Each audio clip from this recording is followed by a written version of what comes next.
Hello, வணக்கம் பிள்ளைகளை. இன்றைக்கி நம்ம வந்து புதினா துவையிலும் வெண்டைக்காய் பொரியலும் செய்ய போகிறோம். இன்றைக்கி நான் வீட்டில் செய்கிறது தான் போக போகிறேன். இப்படி புதினா துவையல் வந்து புதினா சாதமாகவும் செய்யலாம், இட்லி தோசை இந்த மாதிரி வந்து துவையல் தொட்டுக்கிறதாகவும் பண்ணலாம்.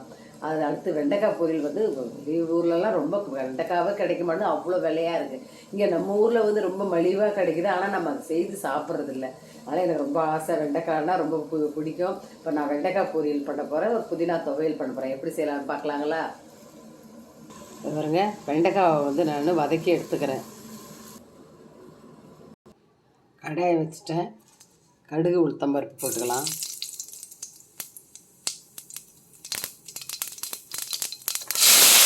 வெங்காயம் போட்டுக்கலாம். சாம்பார் வெங்காயம் கட் பண்ணி வச்சுருக்கேன், நல்லா டேஸ்ட்டாக இருக்கும். சாம்பார் வெங்காயம் போட்டுக்கலாம். வெங்காயம் கொஞ்சம் லேசாக உப்பு போட்டு பாருங்கள், நல்லா வதங்கிட்டு பாருங்கள்.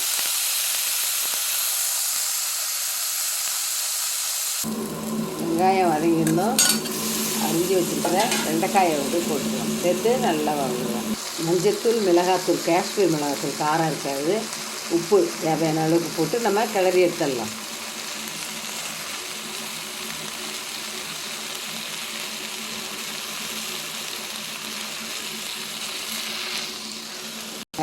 பாருங்கள், தண்ணியே விடலை.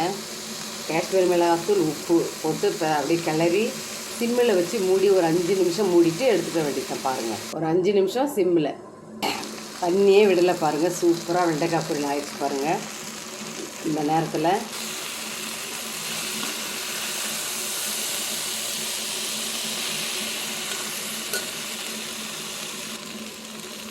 நேரத்தில் மிளகுத்தூள் எடுத்து வச்சுருக்கேன். மிளகுத்தூளை தூவி கிளறலாம். தண்ணியே விடாத வெண்டைக்காய் பொரியல், மிளகுத்தூள் தூவி, வெறும் வெங்காயம் தான், தக்காளி போடாத, எவ்வளோ சூப்பராக இருக்குது பாருங்கள். இந்த மாதிரி செய்திங்கன்னா அருமையாக சாப்பிட்லாம் பாருங்கள். டால் வச்சுக்கலாம், சாம்பாருக்கு, ரசத்துக்கு, எல்லாத்துக்குமே சூப்பராக இருக்குது இந்த வெண்டைக்காய் பொரியல். இந்த மாதிரி செய்து சாப்பிடுங்க பிள்ளைகளே. அடுத்து வந்து புதினா துவையல் பண்ணலாம்.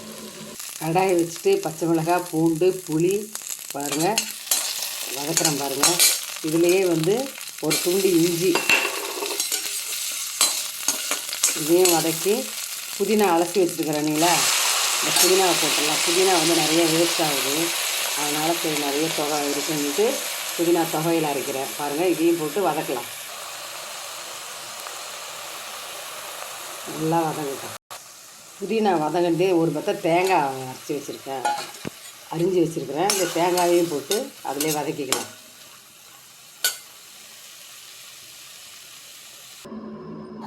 கடாயை வச்சு கொஞ்சம் உளுத்தம்பருப்பு வறுத்துக்கிறேன். வதக்கிய புதினா, இஞ்சி, தேங்காய் எல்லாத்தையும் ஜாரில் போட்டு அது கூட கொஞ்சம் வறுத்த உளுத்தம்பருப்பை போட்டு அரைக்கணும். சூப்பராக இந்த மாதிரி அரைச்சிட்டேன் பாருங்கள். சூப்பராக இருக்குது துவையல். இதை ஒரு கிண்ணத்துக்கு மாற்றிட்டு கொஞ்சம் தாளிப்பு பண்ணிடலாம். கடாய் வச்சு எண்ணெய், கடுகு, உளுத்தம்பருப்பு பொரித்து போட்டு அப்படியே தாளிக்க வேண்டியதுதான்.